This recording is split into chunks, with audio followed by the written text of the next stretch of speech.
Vous apprendrez à pas mettre du respect sur Mbappé. Ouais, c'est pas un vrai triplé qu'il a mis en finale de Coupe du Monde, certains disaient. Vous avez pas honte. Avec tout ce qui s'est passé avant de tirer le penalty, dites la vérité. Qui pensait vraiment que Brahim Diaz allait le mettre? On sentait tous qu'il allait le rater. Il y avait trop de pression. Sauf que Mbappé, le contexte était bien plus stressant. On parle d'une finale de Coupe du Monde, tous les 4 ans, face à l'Argentine de Lionel Messi, le meilleur joueur de l'histoire. Étant donné qu'il avait raté un penalty à l'Euro en huitième de finale. Entre une huitième de finale de l'Euro et une finale de Coupe du Monde face à l'Argentine de Messi, ça n'a rien à voir.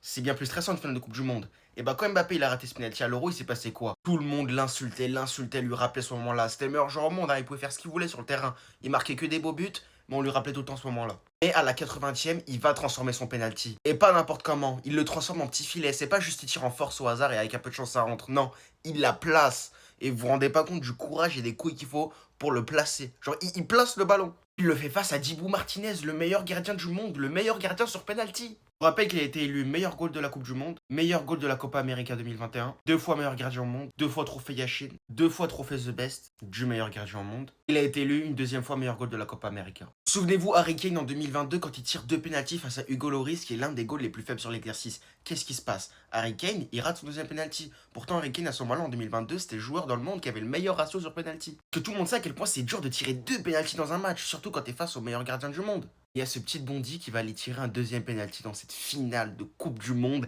à la 118e minute face à Dibou Martinez, le meilleur goal au monde. Alors que Harry Kane, meilleur sur l'exercice, a raté son deuxième penalty face à l'un des goals les plus faibles sur l'exercice. On s'est dit ça y est, 118e minute, il a déjà mis un doublé dans le match, il a déjà marqué un penalty face au meilleur gardien, il peut pas en remettre un deuxième. Il l'a fait. Et il a pas tiré n'importe comment. Petit filet en force contre-pied. Et oui les gars. Et en plus les Français on est tellement ingrats que s'il aurait raté, on aurait trouvé le moyen de l'insulter. Et en fait Kylian il s'arrête pas là, c'est une folie.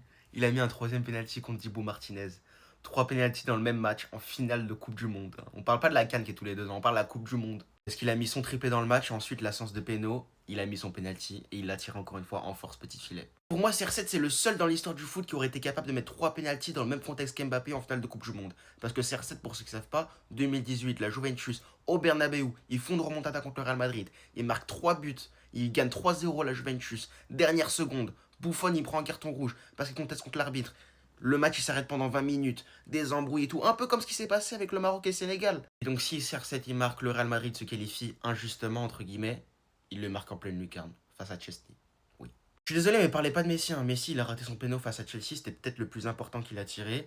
Demi-finale de Ligue des Champions, en plus il était à son prime, c'était en 2012. Même CR7 en vrai quand j'y pense je suis pas sûr, je vois vraiment aucun autre joueur que Kylian Mbappé réussir à faire cet exploit là, en connaissant à quel point les Français l'ont insulté, les Français ont été racistes envers lui, ils l'ont traité de singe, de sale noir, de